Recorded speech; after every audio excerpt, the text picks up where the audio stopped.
Welcome to story board with me Chakravarthi. Covid నుంచి కోలుకుంటున్న ఆర్థిక వ్యవస్థకు యుక్రెయిన్ యుద్ధం పులి మీద పుట్రలా మారింది.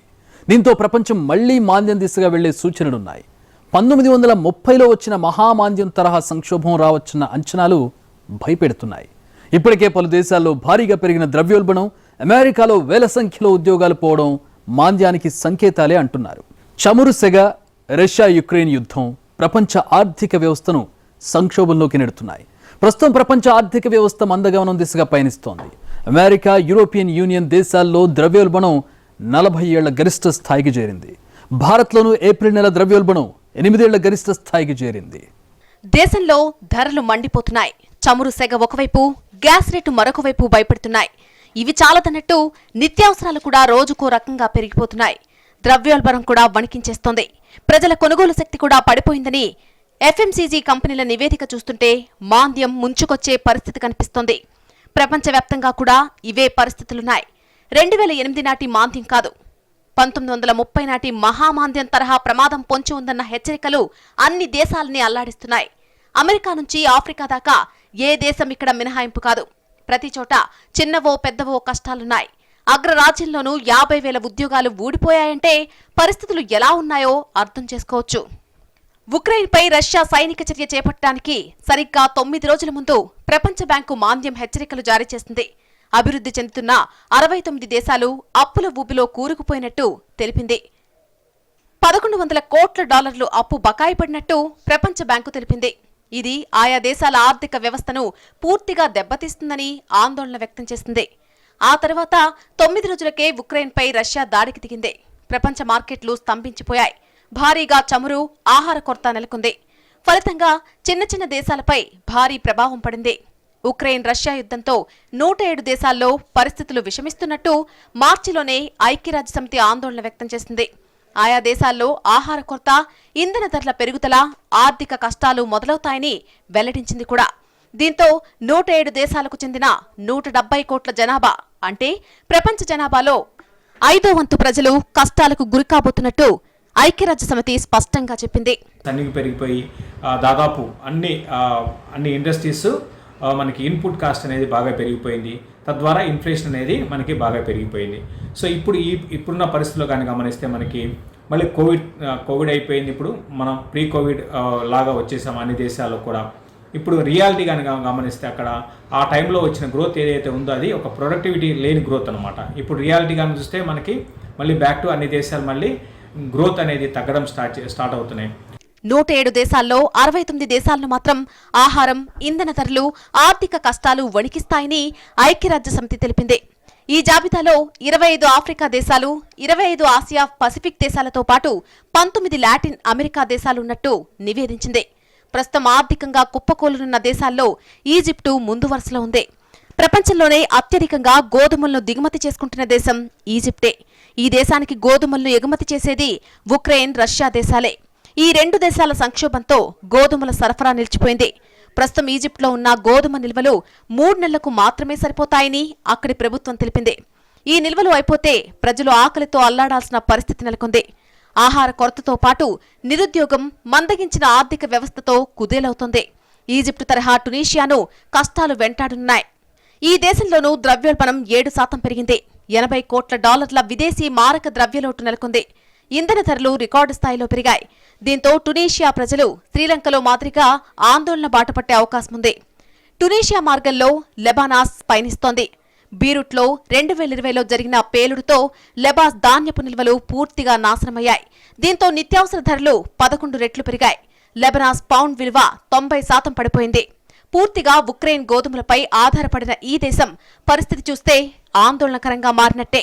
ఆహార భద్రత కోసం ఇప్పటి వరకు $15 కోట్ల ప్రపంచ బ్యాంకు నుంచి లెబనాస్ రుణంగా తీసుకుంది. అర్జెంటీనా కూడా అప్పుల్లో కూరుకుపోయింది.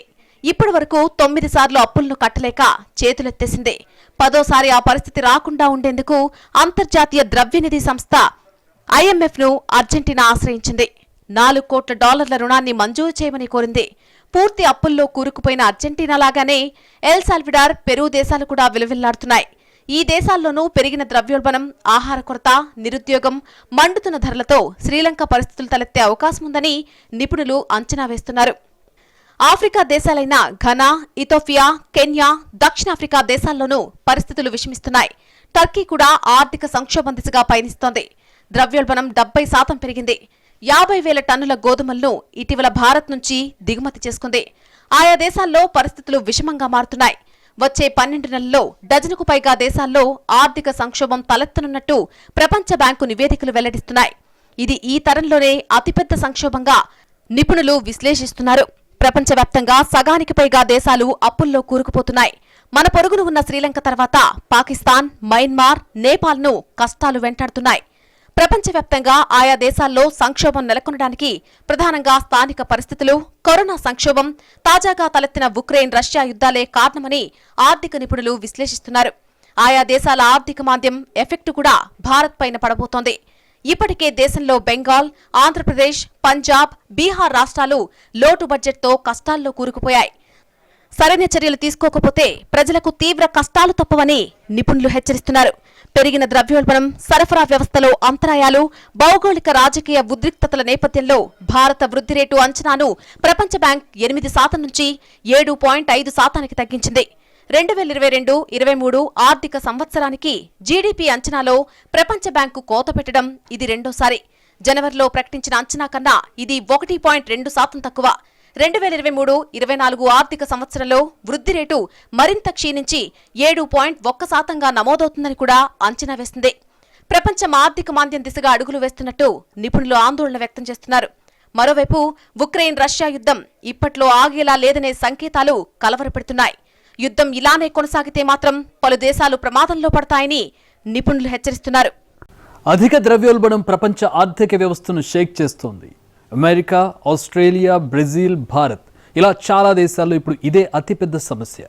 పేద, ధనిక, అభివృద్ధి చెందుతున్న దేశాలనే తేడా లేదు. ఏ దేశంలో చూసినా అన్ని రకాల వస్తువులు, సేవల ధరలు పెరిగి ద్రవ్యోల్బణం చుక్కలను అంటుతోంది. అన్ని రకాల వస్తువులతో పాటు తినుబండారాలు, కూరగాయలు, పెట్రోల్, డీజిల్, గ్యాస్ ధరలు పెరిగిపోయి సగటు మనిషికి బతుకు భారమవుతోంది. స్టాక్ మార్కెట్లు ఒడిదుడుకులు ఎదుర్కొంటున్నాయి. చైనా, జపాన్, సౌదీ అరేబియా వంటి కొన్ని దేశాలే ఇందుకు మినహాయింపు.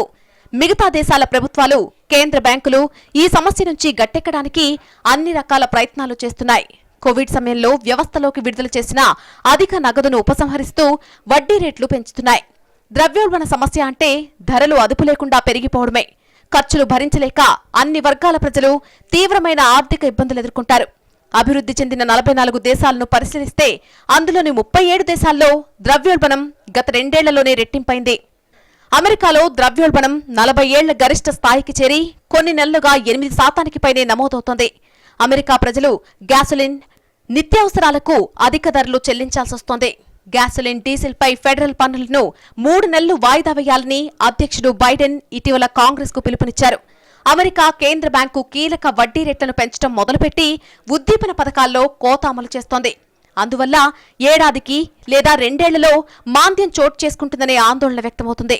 ఇప్పటికే 50,000 ఉద్యోగాలు ఊడిపోవడం అమెరికన్లను వణికిస్తోంది. యూకేలోనూ ద్రవ్యోల్బణం గత నెలలో 9.1%కి చేరుకుంది. ఇది 40 ఏళ్ల గరిష్టం. తినుబండారాలు, పెట్రోల్ ధరలు అనూహ్యంగా పెరగడమే ఇందుకు ప్రధాన కారణం. ఈ ఏడాది అక్టోబర్ నాటికి 11%కి చేరుకుంటుందని అంచనా. దీంతో బ్రిటన్ ప్రజల కష్టాలు ఇంకా పెరిగిపోతాయి. ఇప్పటికే అక్కడ అధిక ధరలకు తోడు నిరుద్యోగం పెద్ద సమస్యగా ఉంది. ఇలాంటి పరిస్థితులే ఇతర ఐరోపా దేశాల్లోనూ కనిపిస్తున్నాయి. జర్మనీ, ఫ్రాన్స్, ఇటలీ తదితర దేశాల్లోనూ ద్రవ్యోల్బణం అదుపు తప్పుతోంది. రష్యాలో ప్రత్యేకంగా చెప్పాల్సిన పనిలేదు. ఆ దేశంలో ఇది గత నెలలో 17.1%గా నమోదైంది. మన పొరుగు దేశమైన శ్రీలంకలో అయితే ఏ రోజుకా రోజు పెట్రోల్, నిత్యావసరాల ధరలు ప్రజలు వెతుక్కుంటున్నారు. అప్పు కోసం అంతర్జాతీయ ద్రవ్యనిధి వైపు చూస్తోంది శ్రీలంక ప్రభుత్వం. ఆ దేశానికి $51 బిలియన్ విదేశీ అప్పు పేరుకుపోయింది. కరోనా పరిణామాలతో పర్యాటకుల రాక తగ్గడం, అంతర్జాతీయ పరిణామాలకు తోడు ఆ దేశ పాలకుల స్వయంకృతం మరికొంత కారణం. భారతదేశం ఇస్తున్న రుణంతో ఆ దేశం ఎంతో కష్టంగా రోజులు నెట్టుకొస్తోంది. ఇలాంటి పరిస్థితులే పాకిస్తాన్, నేపాల్లో కూడా కనిపిస్తున్నాయి. లెబనాన్, సుడాన్, వెనెజులా దేశాల్లో ద్రవ్యోల్బణం 200%కి మించింది. ఆ దేశాల్లో ఇప్పుడు కరెన్సీ విలువ నామమాత్రం. ఆసియా, ఐరోపా ఖండాల మధ్య వారధిగా ఉండే టర్కీ నాటో సభ్యదేశం. అక్కడ నిర్మాణ రంగం, వాహన పరిశ్రమలు, పర్యాటక రంగం నుంచి వచ్చే ఆదాయాలతో ప్రజల జీవన ప్రమాణాలు మెరుగ్గానే ఉండేవి. మే నెలలో ద్రవ్యోల్బణం 73.5% చేరి ఆ దేశం కూడా తల్లడిల్లిపోతోంది. భారత్లో ఈ ఏడాది ఏప్రిల్లో ద్రవ్యోల్బణం గరిష్టంగా 7.8% చేరినా మేలో 7.04% దిగొచ్చింది. ఇప్పటికిప్పుడు 6% కంటే దిగువకొచ్చే పరిస్థితి లేదు. ఆర్బీఐ ద్రవ్య పరపతి చర్యల మీదే ఆధారపడకుండా ప్రభుత్వం కూడా తన వంతు ప్రయత్నాలు చేస్తేనే ద్రవ్యోల్బణం అదుపు తప్పకుండా ఉంటుందని ఆర్థికవేత్తలు సూచిస్తున్నారు. అన్ని ధరలు పెరిగిపోయి ప్రజలు సతమతమవుతున్నారు. డాలర్తో రూపాయి మారకం విలువ క్షీణించడం అనేది ఆందోళనకర పరిణామం. జింబాబ్వే, ట్యునీషియా, కెన్యా వంటి ఆఫ్రికా దేశాల్లో ప్రజల ఆందోళనను కట్టడి చేయడం ప్రభుత్వాలకు తలకు మించిన భారంగా మారింది. ఆఫ్ఘనిస్తాన్, యెమెన్, హైతీ వంటి పేద దేశాల్లో తీవ్ర ఆహార కొరత కనిపిస్తోంది. మన దేశం, అమెరికా, ఐరోపా దేశాల కేంద్ర బ్యాంకులు ద్రవ్యోల్బణాన్ని అదుపులోకి తెచ్చేందుకు వడ్డీ రేట్లను పెంచుతున్నాయి. వ్యవస్థలో నగదు లభ్యతను తగ్గించే చర్యలపై దృష్టి సారించాయి. చమురు ధరల మంట 2 నుంచి 3 నెలల్లో చల్లారుతుందని అంచనా వేస్తున్నాయి. అదే జరిగితే ఈ సంవత్సరాంతానికి ధరలు తగ్గి ద్రవ్యోల్బణం దిగిరావచ్చు. రష్యా ఉక్రెయిన్ యుద్ధం ముగియకుండా చమురు ధరలు బాగా తగ్గడం సాధ్యం కాదు. ద్రవ్యోల్బణం ప్రపంచ ఆర్థిక వ్యవస్థకు తలనొప్పిగానే ఉంటుందని, ప్రజల జీవితాలపై ప్రతికూల ప్రభావం చూపనుందని స్పష్టమవుతోంది. భారతదేశమే కాకుండా అనేక దేశాలు దాదాపుగా 8-9% కంటే పైబడి ద్రవ్యోల్బణాన్ని చూడటం అనేటటువంటిది కూడా ఒక రకంగా దీనికి కారణంగా మనం చెప్పుకోవచ్చు. రష్యా ఉక్రెయిన్ యుద్ధం వల్ల తలెత్తినటువంటి అనేక రకాలైనటువంటి పరిస్థితుల్లో ముఖ్యంగా శాంక్షన్స్ ఏదైతే రష్యా దేశం మీద విధించారో, రష్యా నుంచి ఉక్రెయిన్ నుంచి ఏదైతే దిగుమతులు చేసుకునేటటువంటి అనేక దేశాలు వేరే దేశాల నుంచి దిగుమతులు చాలా ఎక్కువ ఫారిన్ ఎక్స్చేంజ్ రిజర్వ్స్తో చేసుకోవటం అనేది మనం చూసాం. ముఖ్యంగా పామ్ ఆయిల్ లాంటి ఈ పొద్దుతిరుగుడు ఆయిల్ లాంటి ఆయిల్స్ని మనం ఎప్పుడైతే ఉక్రెయిన్ దేశం నుంచి మనం దిగుమతి చేసుకునేటటువంటి వాళ్ళు, దాని రూపంలో ఇప్పుడు ఇండోనేషియా నుంచి పామ్ ఆయిల్ మనం దిగుమతి చేసుకోవడం, ఎక్కువ ఫారిన్ ఎక్స్చేంజ్ స్పెండ్ చేసి మనం తీసుకోవాల్సి వస్తుంది. అధిక ద్రవ్యోల్బణ సమస్య ఇప్పటికిప్పుడు పుట్టుకొచ్చింది కాదు. దాదాపు 2 ఏళ్ల పాటు కోవిడ్ కేసుల విస్తృతిని తగ్గించేందుకు పలు దేశాలు లాక్డౌన్తో పాటు రాకపోకలపై ఆంక్షలు విధించాయి. దీనివల్ల వాణిజ్య కార్యకలాపాలు క్షీణించి వస్తూత్పత్తి తగ్గిపోయింది. ఆర్థిక కార్యకలాపాలను ప్రోత్సహించడానికి ప్రభుత్వాలు ఉద్దీపన పథకాలను పెద్ద ఎత్తున అమలు చేశాయి. దీంతో వ్యవస్థలోకి నగదు సరఫరా పెరిగింది. కరోనా కష్టాల నుంచి ప్రపంచ దేశాలు గట్టెక్కుతున్న తరుణంలోనే ఉక్రెయిన్పై రష్యా యుద్ధం మొదలైంది. దీనివల్ల ముడి చమురు ధరల మంట తీవ్రమైంది. లోహాలు, గ్యాస్ ధరలు కొండెక్కి కూర్చున్నాయి. అధిక ద్రవ్యోల్బణంతో పెరిగిపోతున్న ధరలను తట్టుకోలేక పలు దేశాల్లో ప్రజలు రోడ్లెక్కి నిరసన వ్యక్తం చేస్తున్నారు. గత వారం 10 రోజుల్లో చూస్తే Pakistan, Belgium, Britain, Ecuador, America దేశాల్లో నిరసన ప్రదర్శనలు జరిగాయి. పెరూలో ప్రజా ఆందోళన కట్టడి చేయడానికి ప్రభుత్వం కర్ఫ్యూ కూడా విధించింది. మన దేశంలో ద్రవ్యోల్బణం 2 నుంచి 6% మధ్య ఉండాలి. 6%కి మించితే అభివృద్ధి మందగిస్తుంది అన్నది ఆర్థికవేత్తల విశ్లేషణ. కానీ గత ఏడాది కాలంలో 6 నెలల పాటు ఇది 6% కంటే పైనే నమోదైంది. వెనుజులా చమురు అధికంగా ఎగుమతి చేస్తూ ఎంతో సంపన్న దేశంగా ఉండేది. ఆ దేశ పాలకులు సంపద సృష్టిని విస్మరించి ఉచితాలతో ప్రజలను ముంచెత్తి ఆర్థిక వ్యవస్థ గాడి తప్పిపోయేలా చేశారు. దీంతో ఆర్థికంగా ఆ దేశం దివాలా తీసిన చందానా తయారైంది. భారత్తో పాటు ప్రపంచ దేశాలన్నీ ద్రవ్యోల్బణంలో చిక్కుకుని అల్లాడుతున్నాయి. ఈ పరిస్థితికి కోవిడ్ మహమ్మారి, రష్యా యుక్రెయిన్ యుద్ధం వంటివి ముఖ్య కారణాలు. ఇవి కాక ఆయా దేశాల్లో నెలకొని ఉన్న ఆర్థిక, రాజకీయ వ్యవస్థలు స్థానికంగా ద్రవ్యోల్బణానికి కారణమవుతున్నాయి.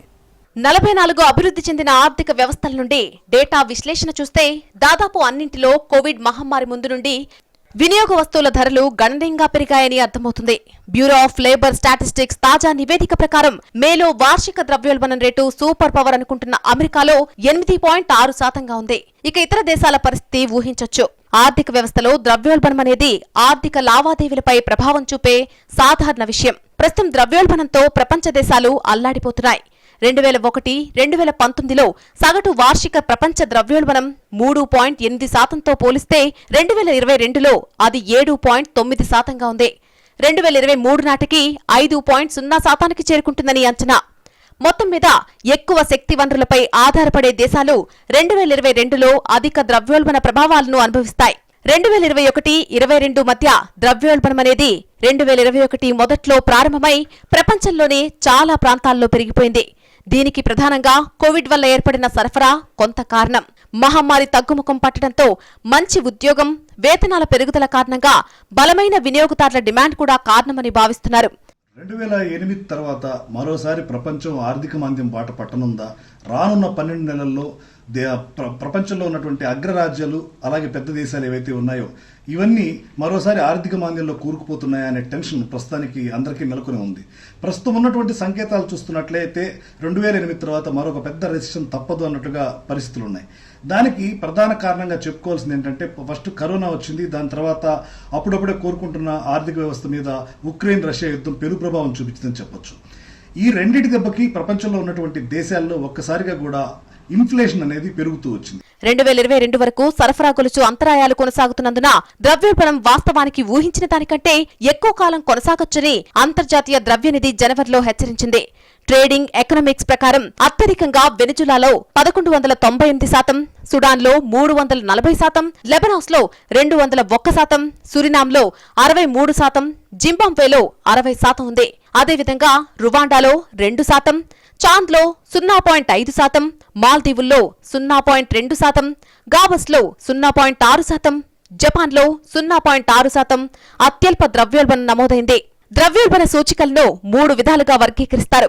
వినియోగదారుల ధరల సూచిక, టోకు ధరల సూచిక, ఉత్పత్తిదారు ధర సూచిక. ఈ 3 ఒక దేశ ఆర్థిక వ్యవస్థలో ద్రవ్య సరఫరా, వస్తువుల సరఫరా మధ్య సమతౌల్యానికి సంబంధించినవి. నిజానికి మరీ ఎక్కువ, అతి తక్కువ ద్రవ్యోల్బణాలు 2 ప్రతికూల పరిస్థితులకు దారితీస్తాయి. యునైటెడ్ స్టేట్స్ ఫెడరల్ రిజర్వ్ ప్రకారం సంవత్సరానికి 2% ద్రవ్యోల్బణం ఉత్తమంగా నిర్ణయించిన రేటు. అమెరికాలో వినియోగదారుల సూచిక ధరలు 2022 చివరి నాటికి 5% పైగా స్థిరమైన రేటుతో పెరుగుతున్నాయి. దీనివల్ల డిమాండ్ పరిమితం చేయడానికి ఫెడ్ వడ్డీ రేట్లను పెంచింది. 2023లో ద్రవ్యోల్బణం కొనసాగి వృద్ధి మాంద్యం, నిరుద్యోగం రేటు పెరగడానికి కారణమవుతుంది. 44 అభివృద్ధి చెందిన ఆర్థిక వ్యవస్థల నుండి డేటా విశ్లేషణ చూస్తే దాదాపు అన్నింటిలో మహమ్మారి ముందు నుండి వినియోగ వస్తువుల ధరలు గణనీయంగా పెరిగాయని అర్థమవుతోంది. ఈ 44 దేశాల్లో 37 దేశాల్లో ఈ సంవత్సరం మొదటి త్రైమాసికంలో సగటు వార్షిక ద్రవ్యోల్బణం రేటు 2020 మొదటి త్రైమాసికంలో ఉన్నదానికంటే కనీసం రెండింతలుంది. బ్రిటన్లో ద్రవ్యోల్బణం 30 ఏళ్ల గరిష్ట స్థాయి అయినందున 5.5% చేరుకుంది. మొత్తం మీద అభివృద్ధి చెందిన ఆర్థిక వ్యవస్థల్లో దశాబ్దపు సగటు ద్రవ్యోల్బణం 10%గా ఉంది. బ్రెజిల్, రష్యా, మెక్సికో వంటి ఇతర పెద్ద అభివృద్ధి చెందుతున్న మార్కెట్లలో అంతర్జాతీయంగా పెరుగుతున్న ఇంధన ధరల ప్రభావం కారణంగా వినియోగ వస్తువుల ధరలు త్వరగా పెరగడాన్ని చూస్తూనే ఉన్నారు. ఈ దేశాల్లో గతేడాది వార్షిక ద్రవ్యోల్బణం వరుసగా 10, 8.4, 7.4% నమోదయ్యాయి. అభివృద్ధి చెందుతున్న దేశాల్లో ప్రధానంగా డిమాండ్, వ్యయ ప్రేరణల ద్రవ్యోల్బణాలు కనిపిస్తాయి. బ్రెజిల్, రష్యా వంటి అనేక వర్తమాన ఆర్థిక వ్యవస్థలు వడ్డీ రేట్లను పెంచడం ద్వారా ద్రవ్యోల్బణాన్ని అదుపులో ఉంచేందుకు ప్రయత్నించాయి. ఈ చర్య రుణ ఖర్చులను పెంచడం ద్వారా వినియోగదారులపై మరింత ఒత్తిడిని కలిగిస్తుంది. ఫలితంగా ఆహార ఖర్చులు ఎక్కువవుతాయి. మన దేశంలో వినియోగదారుల ధరల సూచి సిపిఐ ద్రవ్యోల్బణం మార్చి 2022లో 7% నుండి ఏప్రిల్లో 7.8%కి పెరగ్గా మే నాటికి 7%గా ఉంది. సెప్టెంబర్ నాటికి భారతదేశంలో ద్రవ్యోల్బణం 8% కంటే ఎక్కువగా ఉంటుందని అంచనా. భారతీయ రిజర్వ్ బ్యాంక్ ఇటీవల ద్రవ్యోల్బణం అంచనాను 2022-23 ఆర్థిక సంవత్సరానికి 5.3 నుండి 5.7%కి సవరించింది. అధికారిక సమాచారం ప్రకారం భారతదేశంలో వార్షిక ద్రవ్యోల్బణం రేటు మార్చి 2022లో 6.95%కి పెరిగింది. భారతదేశ ఆర్థిక వ్యవస్థ ఎదుర్కొంటున్న ముఖ్యమైన సవాల్ ముడిచమురు ధరల పెరుగుదల. ఇది కాకుండా ప్రపంచవ్యాప్తంగా ఉన్న ఇతర వస్తువుల ధరల పెరుగుదల ఫలితంగా కొన్ని నిత్యావసర వస్తువుల దిగుమతి ధరలు పెరిగాయి. అంతేకాకుండా రష్యా, ఉక్రెయిన్ యుద్ధం తర్వాత ప్రపంచ సరఫరా గొలుసులో అంతరాయం ఏర్పడింది. తన చమురు అవసరాల్లో 85% దిగుమతుల ద్వారా తీర్చుకునే భారత్లో ఉక్రెయిన్, రష్యా యుద్ధం వల్ల ముడి చమురుతో పాటు ఫామ్ ఆయిల్, వంట గ్యాస్ ధరలు పెరిగాయి. ఇటీవల ద్రవ్యోల్బణ నిరోధక చర్యల్లో భాగంగా 2018 తర్వాత మొదటిసారిగా భారత రిజర్వ్ బ్యాంక్ రెపో రేటును 40 బేసిస్ పాయింట్లు పెంచింది. రెపో రేటు పెరుగుదల కారణంగా బ్యాంకు రుణం నెలవారీ వాయిదాలు పెరుగుతాయి. భారత్ వినియోగ ఆధారిత ఆర్థిక వ్యవస్థ. 2021-22లో రబీ, ఖరీఫ్ సీజన్లలో ఆహార పంటల ఉత్పత్తి బాగా ఉండటంతో ఆహార ధాన్యాల ద్రవ్యోల్బణంపై ఒత్తిడి తగ్గే అవకాశం ఉంది. ఇంకా దిగుమతులపై ఒత్తిడిని తగ్గించడానికి దేశీయ వంట నూనెల ఉత్పత్తిని పెంచాల్సిన అవసరం ఉంది. రైతుల ఆదాయాన్ని పెంచడం, దేశం వ్యవసాయ ఎగుమతులను పెంచడం, ద్రవ్యోల్బణాన్ని అధిగమించడానికి మంచి ఉపాయాలు. గతిశక్తి వంటి ప్రభుత్వ ప్రాజెక్టులు పెట్టుబడులను పెంచుతాయి.